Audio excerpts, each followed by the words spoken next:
नमस्कार, आप देख रहे हैं मिथिला हिंदी न्यूज और मैं हूं रोहित कुमार सोनू।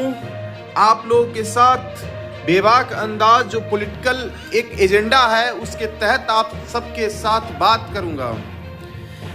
विधानसभा चुनाव 2025 में चूंकि होने वाला है, उसी के संदर्भ में सीतामढ़ी ऐसा जिला है जो राजनीतिक और धार्मिक दृष्टि से जाना जाता है। उसी सीतामढ़ी के 8 विधानसभा क्षेत्र के बारे में चर्चा करेंगे।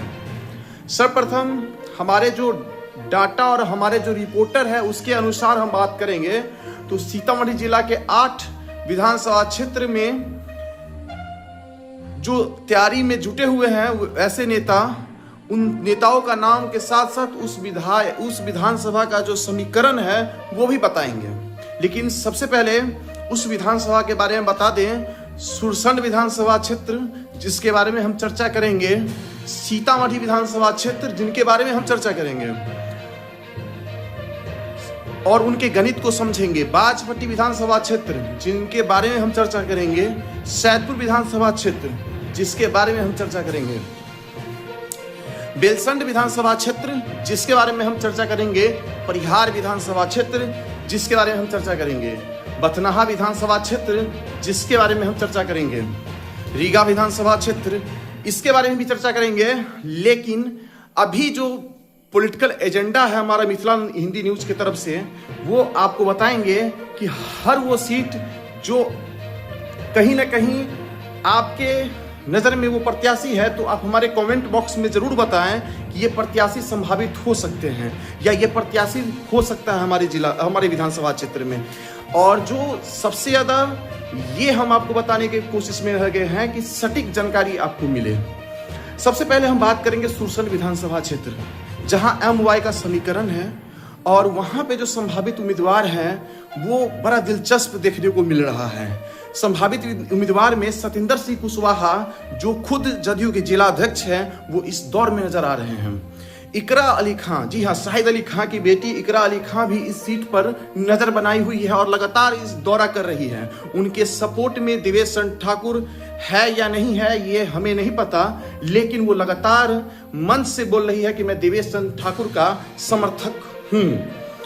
ये दिलचस्प बात है कि वहाँ पे नवल किशोर राय के पुत्र भी चुनाव लड़ने के कोशिश में हैं, लेकिन उनको टिकट दिया जाता है या नहीं दिया जाता है ये हमें नहीं पता। वो नाम है, लेकिन एक नया नाम और बड़ा नाम जो जदयू की तरफ से सामने आ रहा है वो है अभिषेक झा का नाम। आप नोट करके लिख लीजिए कि अभिषेक झा के जो संभावित उम्मीदवार में नाम नहीं है, लेकिन उनका नाम पर मुहर लग सकता है। जी, बड़ा नाम है सुरसंड विधानसभा क्षेत्र में NDA का प्रत्याशी अभिषेक झा का।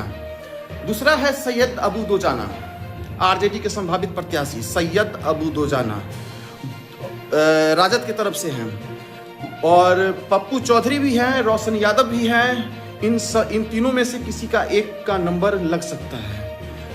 यदि बीजेपी को ये सीट जाती है तो मनीष गुप्ता हो सकते हैं उम्मीदवार।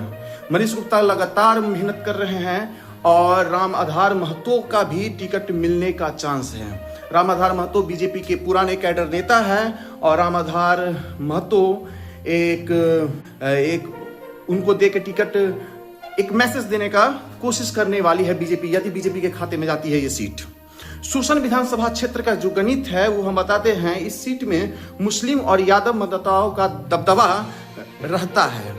हालांकि ब्राह्मण और राजपूत वोटर भी अहम भूमिका निभाते हैं, लेकिन मुस्लिम और यादव 2005 से 2004 से लगातार इस सीट पर कब्जा बनाए हुए हैं।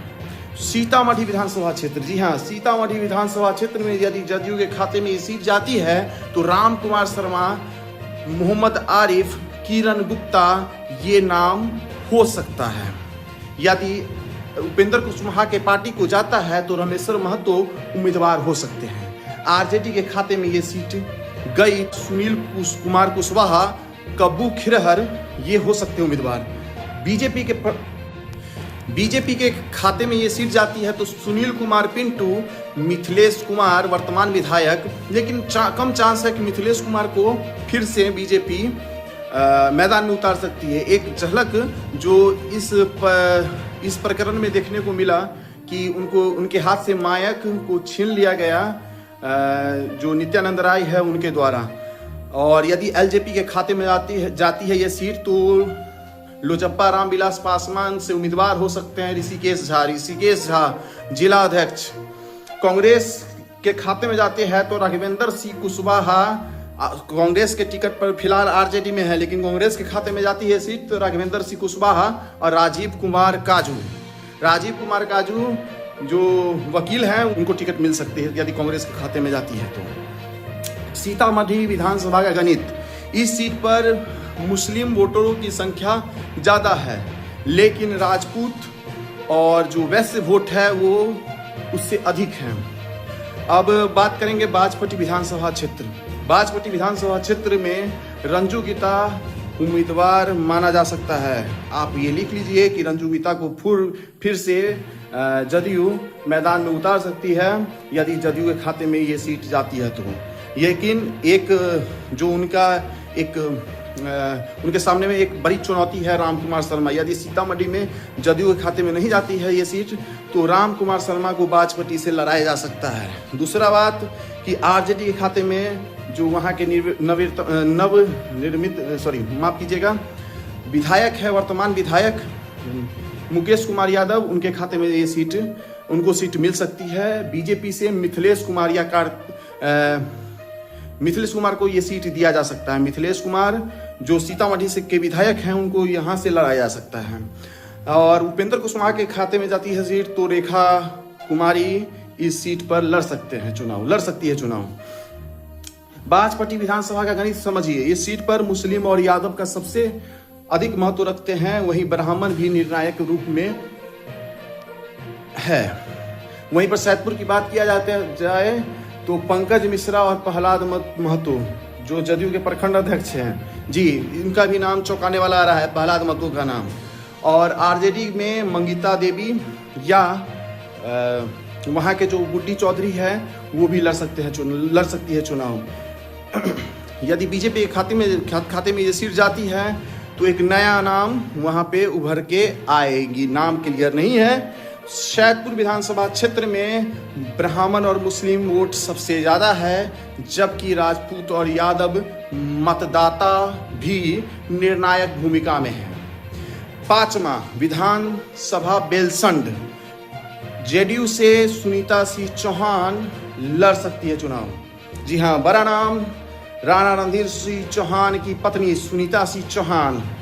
और आरजेडी से संजय कुमार गुप्ता, जी हाँ, आरजेडी से वर्तमान विधायक संजय कुमार गुप्ता चुनाव लड़ सकते हैं। यदि बीजेपी को ये सीट जाती है तो पूर्व विधान पार्षद बैजनाथ पार्षद जो विधान पार्षद रह चुके हैं, फिलहाल बीजेपी में हैं, किया था। बेलसंड विधानसभा का गणित समझिए। बेलसंड विधानसभा में इस सीट पर मुस्लिम, यादव और राजपूत वोटर लगभग बराबर ही है। रविदास और पासवान निर्णायक भूमिका में है। आप चलते हैं परिहार विधानसभा क्षेत्र से। बड़ा नाम जदयू से तेज नारायण यादव, आरजेडी से रितु जायसवाल, बीजेपी से गायत्री देवी। यदि जेडीयू के खाते में ये सीट जाती है तो तेज नारायण यादव को लड़ाया जा सकता है। आरजेडी के खाते में जाती है तो स्वाभाविक है कि वहाँ पे रितु जायसवाल जो महज थोड़ा सा गणित से चूक गई थी पिछले बार, और इस बार फिर से तेजस्वी यादव रितु जायसवाल पर भरोसा जता सकते। बीजेपी से गायत्री देवी फिर से चुनाव लड़ सकती है यदि बीजेपी के खाते में जाती है तो। बथनाहा विधानसभा क्षेत्र चलते हैं। बथनाहा विधानसभा क्षेत्र में चंद्रिका पासवान, जेडीयू कांग्रेस संजय राम, बीजेपी में अनिल राम।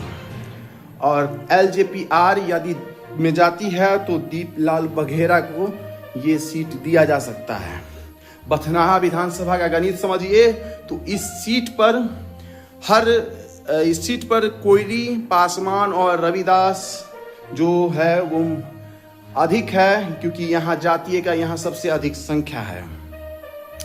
रीगा विधानसभा क्षेत्र में जदयू के खाते में जाती है सीट तो नागेंद्र सिंह उम्मीदवार होकर, बीजेपी के खाते में जाती है तो मोतीलाल प्रसाद उम्मीदवार हो सकते हैं। कांग्रेस के खाते में ये सीट जाती है तो अमित कुमार टुन्ना जो अपने शक्ति प्रदर्शन दिखा चुके हैं रीगा विधानसभा क्षेत्र में और वहां के पूर्व विधायक भी हैं।